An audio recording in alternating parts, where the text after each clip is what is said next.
Hello, Mr. Fu. Welcome to our final test presentation. Today's topic is about NVIDIA stock price prediction, and we are very pleasant to present it to you today.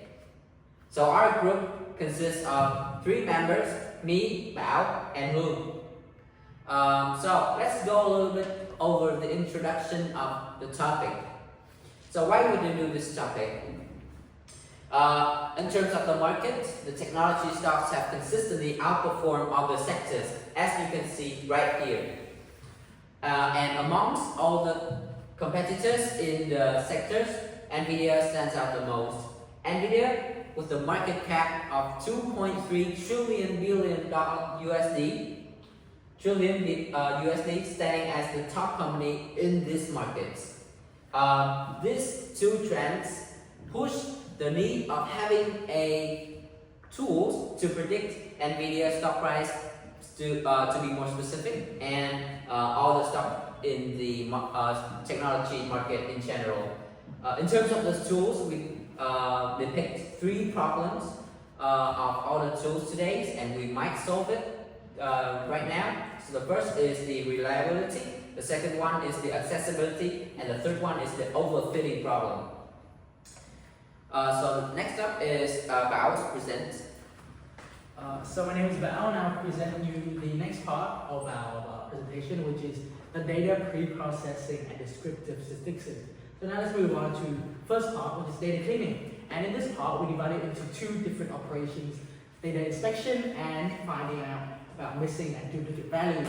And I've included on the presentation the codes that we use to conduct these 2 activities. And the purpose of this operation is to ensure that the data we use for further analysis and model training is proper and usable. So let's move on to descriptive statistics. As you can see right here, this is the closing price chart for NVIDIA stock over time from 2010 up to currently, up to now. And we can see that NVIDIA stock is currently undergoing a very bullish trend, especially in the last 5 years, where it has increased by many times, and currently its price is at $120. Moving on, this is a histogram of NVIDIA's daily returns distribution, and from the chart you can see that their daily returns is nearly normally distributed. However, from this longer right tail, you can see that over time, NVIDIA stock has had more extreme positive returns compared to negative returns. And we can see that its best returns there is about 29%, while its worst return is at 80%. So moving on, and this is the correlation heat map of major stocks in the US stock market, alongside with market indexes such as the S&P 500 and the NASDAQ. And from this correlation heat map, you can see that there is a very strong correlation between stocks within the same industry. Interestingly, however, there is also a very strong correlation between tech and financial stocks with market indexes. This may signify that the performance of market indexes or the market as a whole depends on the performance of tech stocks and also financial stocks. Moving on, we have a dot plot comparing the risk and expected return of the major stocks in the US stock market. And right at the top right here, you can see 2 stocks, NVIDIA and Tesla. And these are the 2 stocks with the highest risk, but also the highest return. However, there are also stocks, as you can see at the bottom left of the picture, that are very low risk, but also low return. This signifies the relationship between risk and return in the stock market. And moving on, we moved on to the next part of our presentation, the problem identification. So why would we do this project? So we do this project to aim to solve those 3 problems. So the first one is the high value, high volatility tech sector. So as Bao have presented, this sector is a high value but high risk sector, and many individual investors want to jump in, but they're too scared. So the second problem is the model accessibility for non-specialist investors. Individual investors, they are limited in knowledge, in finance, so in relationship. So if they want to, rely on the tool to predict a stock price, they do not have enough. They cannot access to their wanted tool. So we built this tool to fulfill that problem. So the third one is the insufficient available model. Many readily available AI models today really lack robustness, interpretability, and lack sufficient validation of data, and this will pose high risk for inexperienced investors, especially individual one. Okay, so my name is Hu. I will present how our group has used hybrid model for predicting the stock prices. So next, what model would we use in our model? So we will use two types of model. That is deep learning model for feature selection, and second one is the linear regression model for stock price predictions. So to choose the best feature selecting model, we have done a research and see that the LSTM feature selection and the CNN LSTM model would be the best model, which can learn the temporal relationships and combine strong feature extraction with the sequential learning. So next. So now our group will prepare the technical indicators to put into the deep learning models. So we have used 30 indicators with 41 features, such as exponential moving averages, Bollinger Bands, and other indicators, and they will provide a comprehensive view of market dynamics, incorporating trend, momentum, volatility, and volume insights. Move on. And the next step is our group will building and training the deep learning for selecting the features. So we will have two models, which are the LSTM and CNN LSTM model.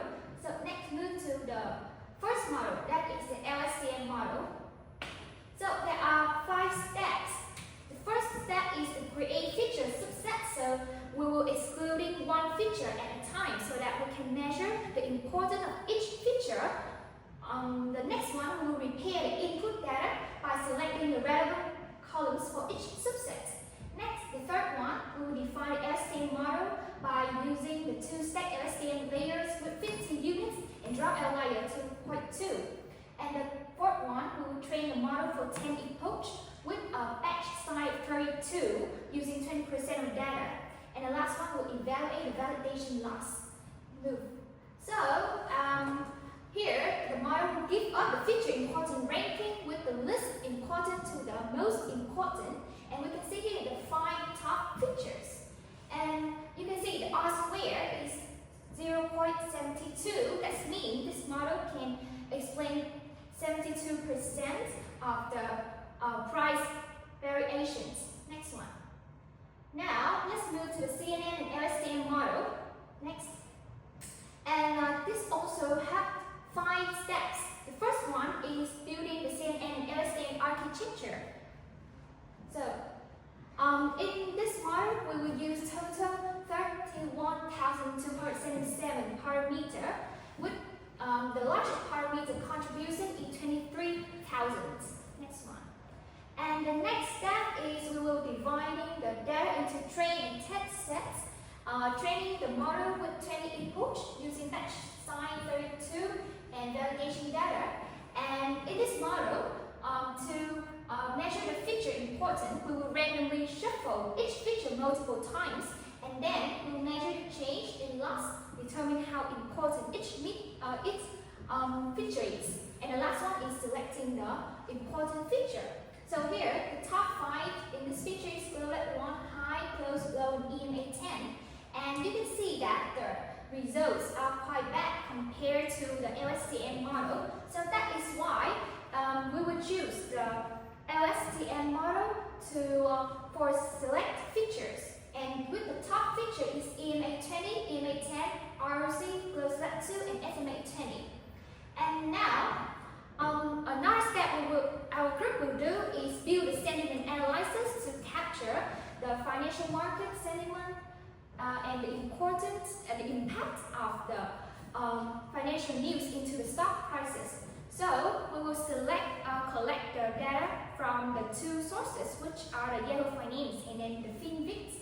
And we will use Vader to analyze the sentiment of new headlines with the 4 score, which are the compounder score, positive, neutral, and negative score. And because each day will have multiple news, so we will average the sentiment score across all retrieved headlines. And the next step, we will align the sentiment with stock movement with the 3 factors that are momentum indicator, volatility indicator, and decade factor. And the last one, we will improve the predictive power of models. Next one. So now, we will choosing the most suitable machine learning model to predict the stock prices. So, our group have compared 4 different models, which are the linear regression, the random forest, XGBoost, and the SMV. And we can see the 4 indicators of 4 models, which are the MSE, RMSE, MAE, and the R-square. The linear regression model performed the best, so we choose linear regression for predicting stock prices. Next. So now let's move to our main part, that is predicting NVIDIA prices in the next 5 days. So we'll have 7 steps. So here, just like what we did in the midterm projects, we will extract the most recent days, calculate the next 5 business days, train linear regression model, predict prices for business day, create a data frame for predictions, and then visualize historical and predicted prices to analyze future importance. So now let's see. Next. So let's see the visualization of the predicted prices. You can see this period is since the January of 2025. You can see a lot of fluctuations. So the NVIDIA stock prices will reach peak and then experience a sudden dip.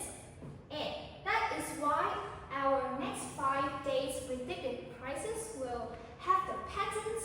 So after the peak prices in the 20th of March, right? 17th of March, which is $190. We can see in the 18th of March, we will see 110, which experienced a huge dip.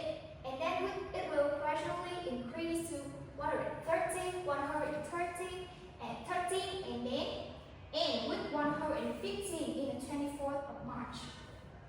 So to analyze the trends why NVIDIA stock prices experience those patterns, you can see that since 20th of February of 2025, NVIDIA stock price has dropped significantly from $140 to $119 in 17 March, which means a decrease about 14.7% during this period. And this is because of some factors. The first one is AI market showed a sign of cooling down after the launch of DeepSeek, low-cost AI models, and also NVIDIA business results are not attractive, which led to the fall nearly 20% from its historical peak. And the last one is the economic challenges such as weakening macroeconomic conditions and also the restriction in China's supply chain issues. And that the next part of the final conclusion will be presented by Dom. So, after we have been doing all of the modeling and analysis, we come to the conclusion. So, we have 3 findings and conclusions. So, the first one is the hybrid approach. So, we use LSTM and linear regression, which is one deep learning and one machine learning. So, this balance the power but still ensure the simplicity. So, the second one is the undervaluation and limitation of the news feature or the sentiment feature. Because we do not have too much data incorporated into those news features, so it is very limited and it will cause to the undervaluation of the NVIDIA stock price. And the final one is the third critical role of features engineering and technical features. So you have seen that we incorporate many features, so those features will make the dataset more and more accurate. So without them, I think the result will be poor. So that is the end of our presentation. Thank you for your listening, and we are very grateful to have you as our teacher. Thank you again.